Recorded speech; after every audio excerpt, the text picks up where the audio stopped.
and then it directly has an output in his work. Yeah. Great. So, with no further ado, here's my friend Harmen. Woohoo! I think I can speak without this. Yeah? Can everybody hear me all right? Okay. Yeah, thanks for the introduction, Henry. Henry never has been my teacher in real life, but we share a lot of interests. We share the same birthday, initials. Did you already talk about it? Oh. So we have a lot in common. And when I started out thinking about becoming a graphic designer, the work I knew made by Henry, I saw in the newspapers, illustrations and stamps. Yeah. What's the stream in the lecture? Oh. So, maybe the microphone will get audio. Oh dear, okay, well, I'll gladly, what's the word, comply. Is this better? Yeah, that's great. Okay. Phew, I just came in, I'm merely improvising. So if there's anything you like to say or ask, please feel free to interrupt me anytime, okay? There's no fixed story, and please feel free to do it anytime. Oh, yeah, come on. Look at that. Be careful. Yes. Okay. But anyway, the work of Henry is one of the things that opened my eyes of how you can become a graphic designer and make a combination between working for clients and do strictly your own stuff at your own terms. So it's been an important factor. And I'm glad Henry did a little introduction already about the Golden Masters, because this morning I just skipped that chapter from my lecture. That collaboration with Richard was really intense, and when we separated it felt like, a divorce, like splitting up with a girlfriend. And it sure took me a long time to kind of re-find my fun or my enthusiasm, my initial enthusiasm and self-confidence in graphic design. Let's skip. And one of the things that helped me kind of find a new way to work with graphics and get away from the computer a little bit was this book on traditional Chinese paper cuts.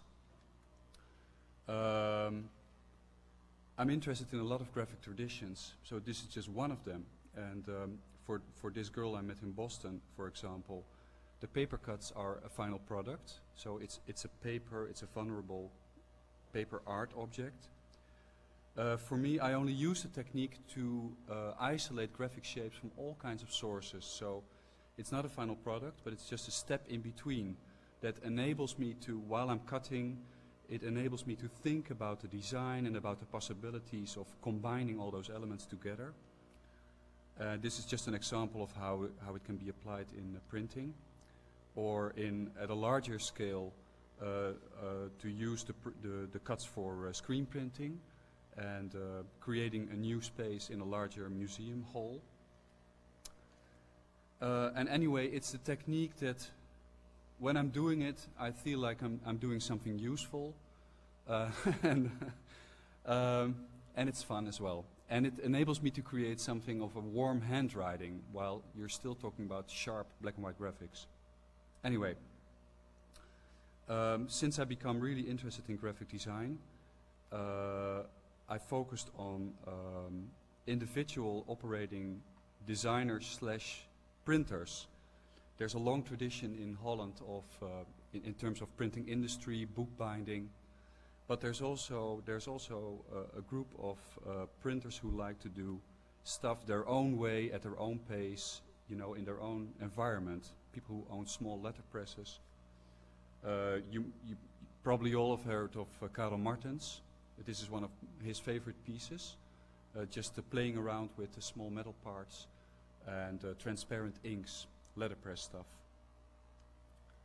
This is Otto Treumann. He didn't really print himself, but he was really involved in the offset lithography process, and wherever he could, he tried to be part of that process, so he would be able to make small adjustments and make the work even better and more exciting. So I have a strong technical bias as well, a strong interest in printing and the printing industry. If there's time, I brought a box of actual prints. Maybe we can take a look at it. When I bring those posters here, the usual response is, how can you ever print that stuff by hand? And that's why I'm showing these pictures, because for me it's important to stress that my circumstances are not state-of-the-art or high-tech. This is Kees Maas, by the way, the guy who learned me how to do screen printing at the Rietveld Academy. And after I graduated, he gave me a fantastic present, the key to his studio. So whenever he's working at the school or is elsewhere, I'm able to work over there at my own pace, you know, in my own atmosphere, listening to my own music without being bugged by anybody. And that's been extremely important in terms of not only the actual production of a lot of print work, but also to develop my own specific approach to the printing technique. And as you can see, it's kind of a, there's a lot of clutter and dirt, but all the ingredients fit together, so it's an industrial setup, all right. And it's not only an important space for me in terms of production facilities, but Kees also publishes prints he makes with artists from a painting and drawing background. So it's not really my cup of tea, because I'm merely focused on sharp black and white graphics. But for me it's really interesting to be immersed in that type of environment. So that's pure inspiration. And it's good to have exchange as well. Okay. I just turned 41 this summer, but despite that harsh fact, I still have a strong interest in the playful things, children's toys, happy stuff. Wherever I go, I like to visit farmers markets, supermarkets, because I'm always interested in daily life graphics. I'm not a collector whatsoever, but I'm always looking for ingredients, for stuff I can possibly use in the work. Maybe not now, maybe not in a year, but my head is filled with stuff like this, and you know, somewhere in time there will be a moment that I can use this squid. You know, I haven't used it yet. And I'm obsessively focused on process colors, so I see them everywhere. Flowers, houses, cars, cakes. I'm not sure if this is really good to eat because it looks very chemical. It's a supermarket in Boston. And Henry already mentioned it. It's one of the reasons everybody who has a strong visual interest should go to Japan, because it's visual paradise. And one of the things I really like about Japan is the fact that in our society you're kind of supposed to leave all the cute stuff behind after a certain age. You know, you have to grow up, be an adult, drive a car, you know, get into relationships and all that stuff, get married. But in Japanese society, the cute factor stays also with the adults. So there's so many different things that are of interest to me. This is in the northern part of Japan, for example, Hokkaido, let's say the Alaska of Japan, where I found this guy who built like hundreds of statues of all kinds of cute and famous or less famous characters made from a garbage found in the sea or at the beach. Well, there's a small, what's it called, Tiny Tokyo here in Los Angeles, where you can check out stuff like this as well. And I'm trying to mix that type of imagery with images from other sources. This is a condom dispenser in Holland. And just an example, the invitation to a marriage of friends, Richard and Femke. And Richard is kind of obsessed with sex, or at least he was. So that's, you know, that's a good occasion to use that imagery. And of course, a lot of people won't even recognize that bird because a lot of people are kind of visually untrained. So, but people who do have a visual interest immediately make the connection. So, okay. Well, apart from the cute factor, there's a lot of other graphic interest in Japan. I'm more and more, the more I look at it, the more I'm influenced by the work of Hokusai, traditional Japanese woodblock printing. I have a few books, but every time I open those books, I discover new things, because not every piece, but this is really the work of a master, and I learn stuff about working with color separations or composition or using the color of the paper every time I look at this. More fun stuff, Koinobori, the flying carps for Boys' Day in May. So that's print on paper or silk or nylon fabrics. And there's a lot of that in Japan, graphics connected to festivals. The work of contemporary Japanese designers, like the work of Kazamazo Nagai, who tries to mix traditional elements with the sharp handwriting of the vector line. The world of manga. I'm not really a fan of manga, but I take interest in the language of manga, and I try to implement parts of that in my own work. Tattooing, I don't have any tattoos, or I don't even wear like printed shirts, but I love to look at it, at other people's bodies. For me, it's all part of the same world.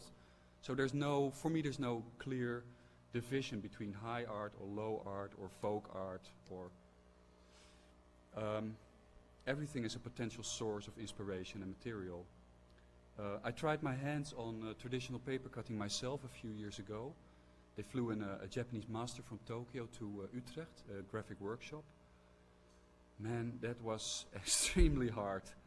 So my respect for the old masters of ukiyo-e was increased with a few thousand%. And I also discovered that although I really love the technique, it's not really within my reach because it's not flexible enough. And after trying, I decided to focus on screen printing and offset with like a renewed interest.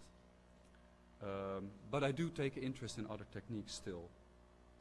But it's hard to find the time to experiment and learn new stuff. So whenever you can, while you're still a student, try as many techniques as you possibly can. I wish I had take a better benefit from that. So I'm not a wood block printer, but I try to kind of encapsulate the spirit of those old prints in my own modern screen printing work. Well, talking about this historical interest, 3 years ago I came across a historical collection of lithographic posters made in France around 1900. And this is a picture or impression how Paris must have looked like in that time. Before iPods, television, video, internet, the poster was still a main source of mass communication out on the streets. Not only to communicate like municipal, messages, but also commercial messages, advertisements for theater shows, etc., etc. And this collection, Dutoyi as it's called, is a real treasure, because all the classic pieces you can possibly imagine, like the Toulouse-Lautrec I just showed, or commercial stuff like this, advertising new inventions like gaslight, or weird stuff announcing theater shows.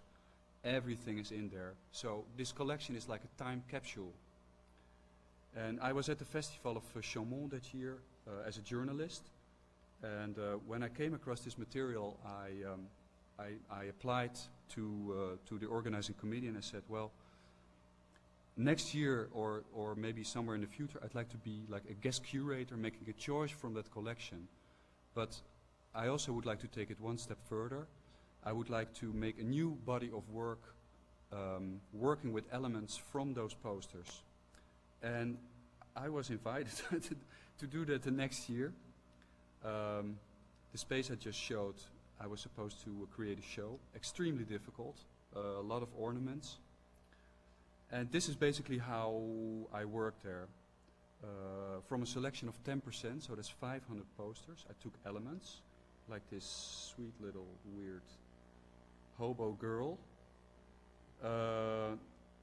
And this time I made like hundreds of paper cuts to isolate those shapes from the graphics, mixing it with similar material from the same time capsule, different sources. So this is how I basically spend my time, like creating building blocks. And when I feel I have enough building blocks, I can start combining, I can start playing and making new compositions. So to give you one example, I made 7 huge inkjet prints that covered the windows in that space.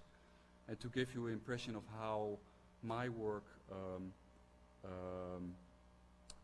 fits into the posters, or how it collaborates, I'm showing you this sequence.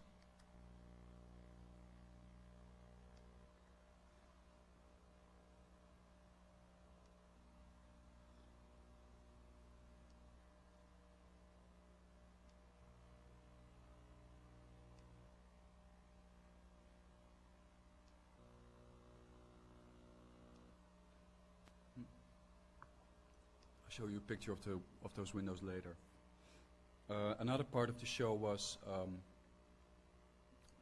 let's call it kind of markers or routing images to locate that installation within the whole of the festival. And here it's basically the same. From this poster I only used the type, France. From the other only the legs. Here's a famous hokusai, the big wave, kind of an icon of ukiyo-e. Throwing in some elements of Jules Verne.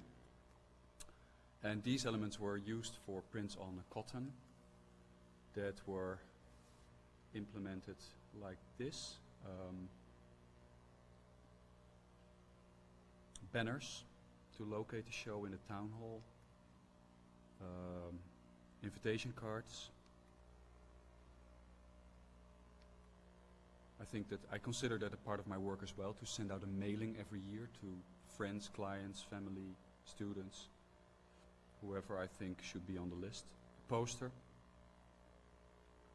And, you know, it's a poster festival, so I thought it might be fun to do some illegal posting at night, the day before the opening. There was, of course, the police, what is the expression? Said, well, what's going on here? You shouldn't do that. But I was almost finished. Like, I've been doing that in before I came to Amsterdam. I've been working for a rock venue for years, so that was really part of my job. It was several years ago, but in Amsterdam it's kind of hard to do illegal posting because there's a few commercial agencies who take care of that. And I've tried. Richard and me tried it several times. But after days of designing, screen printing, and going out at night with your glue and your bucket of glue and your brush, you go back the next morning to take pictures, to document the fruits of the labor, and everything is gone because the commercial guys already came early in the morning and pasted all the work over. So it's no use. I don't know what it's like here in Los Angeles, but no, it's illegal. Oh yeah, but it's kind of a neat area, huh? Yeah. Yeah, but who's going to see it down there?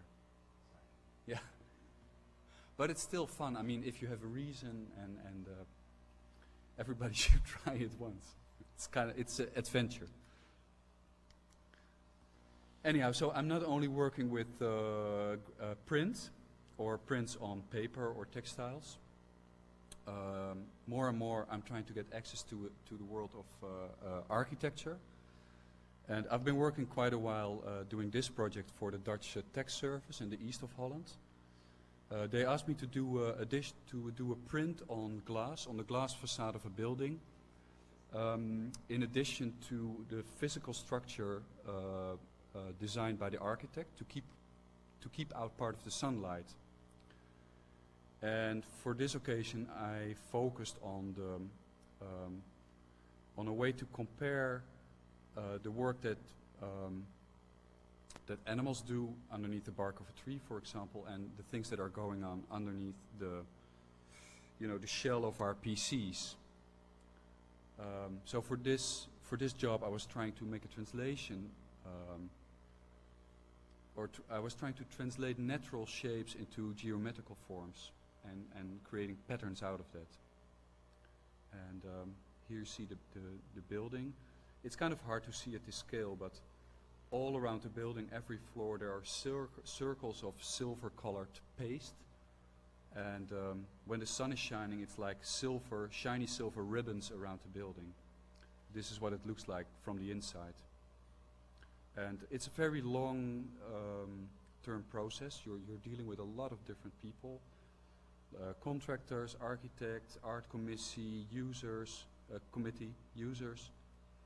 and it's very demanding, but for me I'm really attracted to this world because the investments you do in terms of time are rewarded by a piece of work that will be there for at least 50 years, you know, so that's completely different compared to making books or posters. And I like this discussion with all those different parties as well. And at the moment I'm working on a swimming pool in the middle of Holland. Also graphics applied to glass and tiles. This is the work of Alexander van Slobbe. It's one of the foremost fashion designers in Holland. And Alexander asked me to submit a print for an evening dress that he was planning to make. Something inspired by this traditional Chinese kipao dress. So he said, well, can you do a tall print for me, something like, I don't know about feet, or inches, 1.5 meter tall, that can be printed on the silk. And I thought, well, okay, something tall, maybe something with towers, maybe deconstructing towers and creating new shapes from that. Or maybe creating towers from natural shapes. I wasn't really satisfied with those ideas. So I went back to one of my other fields of interest, the art of the Northwest Indians in Canada, which is based on this type of very strong graphic forms. And I thought, well, maybe I can make a translation from that graphic language to the language of mobile phone architecture and create patterns from that, like totems inspired by the fashion industry, or you know, or making clothes. But I wasn't satisfied either. Then Alexander came up with these big pen sketches. He said, well, maybe something light, you know, something with lines, elegant, hair. Yeah, okay, yeah, maybe. So I made a whole series of these hairy prints, but applied to those skirts, it looked like girls were wearing like blue beards or seaweed. That's kind of weird, but I'm showing this because when a piece of work is finished, you know, it's there, no discussion. But I spent way more time just figuring out what to do, what ingredients to use, how to apply it. Maybe 80% of all the time I spent on a design job is, you know, it goes like this. So no blue beards. I went back to the Japanese woodblock prints, studies by Hokusai. And I thought, well, maybe I can use those water lines to create new creatures from. And that was more satisfying. Mixing it with other sources from the Ethnological Museum in Leiden, close to Amsterdam, the Chinese mythology, and biological study books. So this is what came out of it. So tall towers built from watery elements and weird creatures. And when I came to the fashion show, there was no silk Chinese-inspired dress at all. But Alexander used it in a completely different way. So I was looking at petticoat-like dresses and blouses. But for me it was a very interesting experience because usually my drawings are the final product. But now it was only one of the many ingredients he used to compile his new female collection. And that's something completely... So I didn't really know what to expect. And if I ever have the opportunity, I would love to do more for the fashion industry. It's a lot of fun. But it's a completely different world. It's hard to get access to. Here are two of the windows I made for the show in France. And at the time I knew I had to do a poster for a school in Boston, Northeastern University. And while I was working on this structure in my studio in Amsterdam, I thought, well, maybe this would make a nice picture to as a metaphor for art school at Atlantic coast in the northeast of the US. I was thinking about screaming students and bad weather, so I tried to use some seagulls. And for this poster I collaborated with a photographer, combining flat graphics with photographic images and three-dimensional graphics in that space. And I wish I had more opportunities to do experiments with that, but as usual I always need a reason or a deadline to really... These are very time-consuming jobs, you know, you just don't do it out of the blue. The funny thing is that I try to submit work for international poster contests every year, and usually one or two posters are selected, merely screen printing work. But somehow those committees never really take it too seriously because I don't know. But now this poster was offset printed, there was photography involved, it was for a real university. So all of a sudden it brought me several prizes last year. I was really surprised and proud of it, of course. But I wish my regular screen printing work would have the same impact. But maybe someday I'm part of those committees myself and I'm able to reward more alternative work myself, made by other people. Here are some examples of the work I did while being in the US last year. This is the seal of Northeastern University. And what I usually do is visit a local supermarket looking for typical images connected to that area. I was looking for stuff to announce a presentation there at the university. You might recognize the seagull from San Francisco, scenic drive along the coast. And this is what came out of it. So usually there's a message involved, there's a deadline. I'm looking for ingredients that fit the story. And I never really know what will come out of it. So every piece of work is kind of a little adventure in itself, because the storyline kind of creates itself by combining elements from different sources. Last year there was a project organized by the AIGA called Urban Forest that gave illustrators and designers the opportunity to speak out on their ideas about the difference between, or the friction between the urban and the natural environment. And I thought it would be a nice opportunity to say something about what is the expression, digestion, or whenever I go to the national parks, I'm surprised by the amount of cars. So I try to avoid peak season and go there when everybody else is back at the office. But I always think that the bison in that logo looks kind of dull. So I thought this would be a nice opportunity to kind of mock that situation and free that bison and let him trash all those damn cars. So that was a fun project. Times Square, hundreds of banners hanging from the lantern posts. More and more people invite me to make a contribution to small art shows or to kind of customize stuff they send me. This time it was DJ slip mats, white felt slip mats. And when the package arrived, I immediately made a connection between the Arctic and the Antarctic and the melting of our polar caps. So I have a strong fascination for, you all know this type of, these images, right? It's every gas station has it. And I'm kind of fascinated if people I think Mexico is a good example. Try to imitate that standard imagery and make hand paintings themselves. And I like to apply that type of graphics in my own work as well. This time I worked with felt and a sewing machine. And this is the final set. It's been on display in several cities, and it's fun. So I use these projects. They never bring me any money.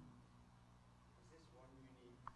Yeah, it's a unique piece. Yeah, it's been traveling, and I hope to receive it back sometime. I think there's a book out as well.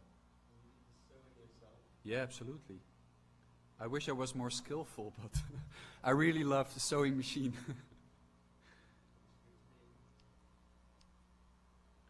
Another group project in Honolulu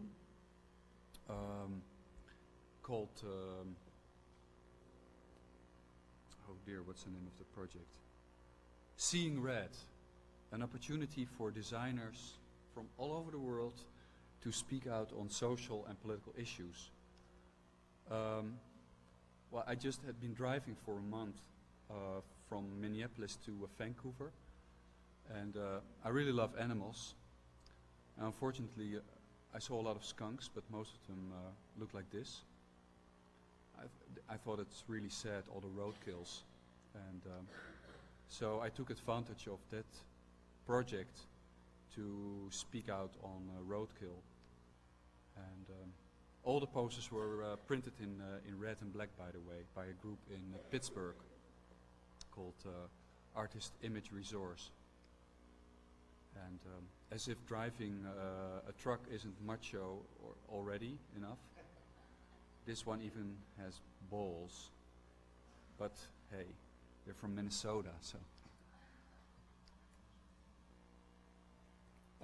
I also spent 2 months at MCAT last summer, teaching a screen printing workshop. And in Minneapolis there's a bi-monthly event called a record show. And that's basically a gathering of music geeks who sell and buy records from each other. And for every occasion there's a different designer or illustrator is invited to create a poster to announce the event. And well, I thought, okay, the Midwest. Did you see this movie, by the way, by Steven Spielberg? Where you probably heard of Devil's Tower National Monument, right? This lava mountain. Well, anyway, that's in this movie. The Earthlings meet the aliens through music. There's this tune like wow wow wow wow wow, in which they communicate with the aliens. It's really, if you haven't seen it, it's a great classic from the 70s. I can really recommend it. Anyway, so I thought, okay, that might fit the occasion. And also I'm kind of crazy about the architecture of typical Midwestern barns. So I thought, okay, for me, the record show is like a gathering of aliens in a Midwestern barn. And that's how I created the poster. Using paper cuts again. Okay, 2 more things, and then we're done. I spent a lot of time last spring. I went back to Japan a year ago in November.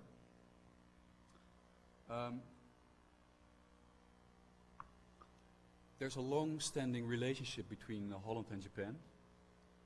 Before your Admiral Perry came to Japan at the end of the 19th century to open up the nation for Western trade using his, or threatening with his guns, Holland was the only Western country that was allowed to trade with the Japanese. And the Dutch were operating, they were not free to move around, but they were kind of imprisoned on this small artificial island in front of the coast of Nagasaki, that's the southwest of Japan. And well, there they were. Some people were allowed on the island, but it must have been a really boring life. Spending a lot of time with the geishas, drinking sake and waiting for the next ship to arrive. The trade with Japan kind of slowed down a little bit. And in the beginning of the 19th century, this guy, Franz von Siebold, a German doctor, and a major in the German army, by the way, was sent by the Dutch government to check out new business opportunities with Japan. The interesting thing is that Siebold was not only interested in trade or economical opportunities, but his interest was much, much wider, because he was interested in fauna and flora, in artifacts, in art, or in, what do you call it, artifacts, daily life objects, in the arts of Japan, and he collected a lot of stuff that is now forms the basis of the Anthropological Museum. So I won't bother you with all the details, there's a lot more to tell about, but in honor of this, his person, there's a small museum in Leiden, and it was my job this time to make a connection between those historical collections and Japan's contemporary material culture. So there I was in Nagasaki, which is a fairly large town these days. Below on the right you see a model of Deshima, the name of that artificial island, that has been rebuilt at original scale. It's a harbor town still, and if you take a look around, it's like the Dutch have never left, because I saw a lot of old school barber signs that were probably introduced by the Americans after World War II on the left. Some of them looking like psychedelic projection thingies used by the hippies in the 60s. And on the right there's a guy making traditional fighting kites that were introduced by the Indonesian servants brought by the Dutch on the island Deshima. So red, white and blue is all over the place, and feels a bit like home. Kind of weird. So earlier I was talking about the cute factor. Well, in Nagasaki it's no different, because it's all over the place in public space. Warnings not to throw away your frying, or the content of your frying pan right into the sewers. Anything. It's, I think, every corner of Japan this stuff pours out, and I love it. Also, all the major chain stores like Sato, that's a drugstore that's all over Japan, upper left corner, have plastic mascots in front of their store, and usually the shop attendants make little dresses to customize those dolls. It's a lot of fun. If you go inside a supermarket or a convenience store, it's a completely different world compared to the language used in American supermarkets. Much more care for packaging, presentation of goods, a different language. So I spend a lot of time in these shops looking for material I could possibly use. There's a lot of vending machines. Down left, stuff for little kids to train them how to swipe their credit cards and be obedient consumers later on in life. That's amazing. And at the train stations, there's a lot of boxes filled with sweets that people take to their relatives or colleagues or whatever. And to me, that's like a ever-changing mini architecture. So the art of packaging, piles of manga. There's so much to see. It's fantastic. It's overwhelming. I was also surprised to find a lot of whale meat readily available in the stores. I think Japan is the only country in the world, maybe except for Norway, where whale meat is still appreciated for the meat and not only for other purposes. It used to be staple food, like you guys would be able to have it for lunch, cheap. But now it's like a luxury food. But it's easy to come by. And the whale is embedded in all kinds of folkloristic activities in Nagasaki as well. So, like I said, I spend a lot of time in the supermarket purchasing stuff and shipping it back home. And this is part of the harvest when I got back to Amsterdam in end of December. And then came the hard part. What, for heaven's sake, to do with all this stuff? So I spend a lot of time deconstructing, analyzing, take it apart and trying to figure out how to create new stories and new material from these sources, and how to make a translation to printing techniques. I won't talk about all the details, but I didn't do all the printing myself. That was impossible. So Case did a lot of printing for me, and a commercial printer who can do a larger scale on on a more serious type of machinery. And I used most of the prints as a raw material, just like fabric, piles of fabric, and improvised. I just took it to the space at the museum and worked and just tried to create objects from it to fill that space. Invitation cards. The poster was part of the project, so for me it was a way to take the exhibition out on the streets of Leiden and showing it day and night in all kinds of color variations. And these sheets were taken apart as well and used to create three-dimensional objects from. I wanted to kind of represent the spirit of a Japanese street or a store inside that space. That's what I had in mind. Here's some examples of additional prints to work with material I didn't use for the show.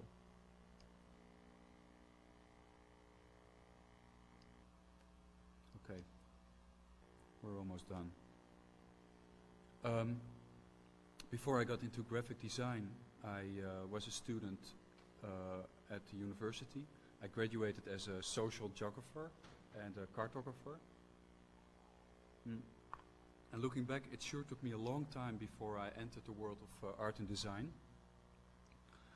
I was so eager to enter this new world that I was kind of I was trying hard to forget about this past in geography. But recently, all these things seem to combine much better and seem to be part of one whole world or world view. So I threw away most of my geography books except one, and this is one of the reasons why I am in the US, by the way, because flying over the US is like flipping through that old textbook on physical geography. I love the space and all the different types of landscapes and processes that are so open to be seen here in this country. More and more I'm working abroad, far away from my own trusted resources and tools. So I learn how to improvise and work with means available. Sometimes it's really hard and frightening, like this improvised printing setup at Cranbrook in Bloomville, close to Detroit. But usually I meet a lot of hospitality, and people are willing to, are trying to accommodate me as much as they can. And although my name gets misspelled all the time, I really love to get out and see what's going on elsewhere and try to maybe infuse some or enthusiasm, especially in schools who can work with screen printing facilities. And I never really expected that working within the field of graphic design would be such an adventure, because I think I'm in the middle of a lot of different things. I still am comfortable calling myself graphic designer, but for me it's connected to historical aspects, journalism, geography, print, so many other things. And I really wish that for you something similar happens, you know. It's graphic there's many ways to be a graphic designer, and I think graphic design can be what you want it to be, you know. There's one more thing I would like to tell. This is not a phrase by me, although I might say something similar in the future. I'm not sure if you ever heard about Charlie Harper. A few years ago I came across one of his posters in Sequoia National Park. A different poster, but something in the same vein. And I was so impressed by the work because it was the whole environment of that national park encapsulated in one image, and it looked like somebody was really skillful using Adobe Illustrator. And the work was signed with Charlie Harper. And it sure took me a long time to figure out who Charlie Harper was, because nobody ever heard of him in Holland or in Europe. So after a lot of internet research, I found out who Charlie Harper was. And he turned out to be an illustrator who was kind of forgotten. And he did a lot of stuff for the National Park Service, especially in the 70s and the 80s. And last year in the fall, I visited him in Cincinnati, in his home and studio. And I was eager to meet him because I was really intrigued by the quality of his work. And it turned out to be that he did a lot of screen printing himself in the 50s. No high-end facilities whatsoever, but a really crappy table down in his basement. But nevertheless, he did beautiful stuff. And here's an example of how he works. On the right is an offset reproduction.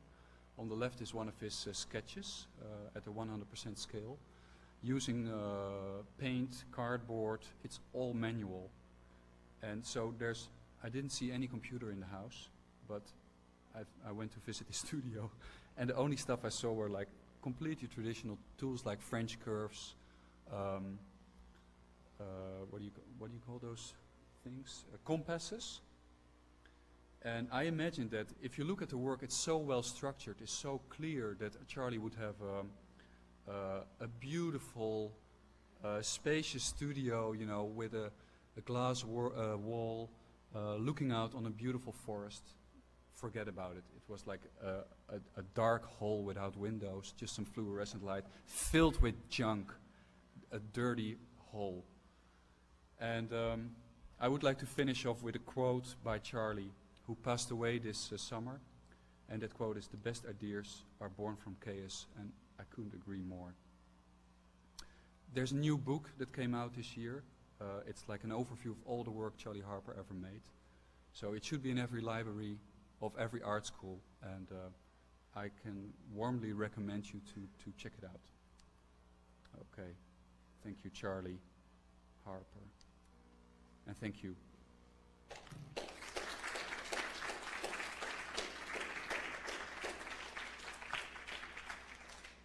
All right, thank you, Harvey. Anyone has questions? Wow. It seems that you go to a lot of random places, and how do you find yourself there? Do you have friends that are there and you just go to the school that fits, or do you go to... Well, both. Should I turn this off? Oh, in the microphone, yeah. This trip, I'm in the US 5 weeks altogether. The reason to come over now is a workshop I do at Otis. So they pay for my flight. I'm at the continent.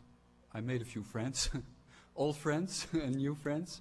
So usually I'm just trying to combine everything with everything. I start out in Vancouver, go to Portland, meet some new people, do a lecture over there, meet an old friend, try to connect to schools I haven't been yet, because I'm interested in new places to check out possibilities for future collaborations or workshops or lectures. And I'm just curious about what's going on in the US or in Canada anyway.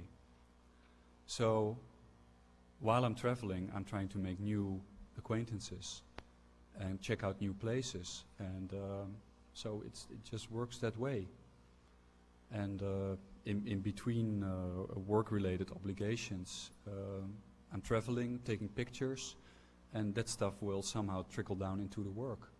So, but that's the only way for me. I'm not making a huge salary or anything, so I always have to combine things. I could take a holiday, you know, without any obligations, but I'd rather do it this way. It's more feasible at the moment. Anyone else?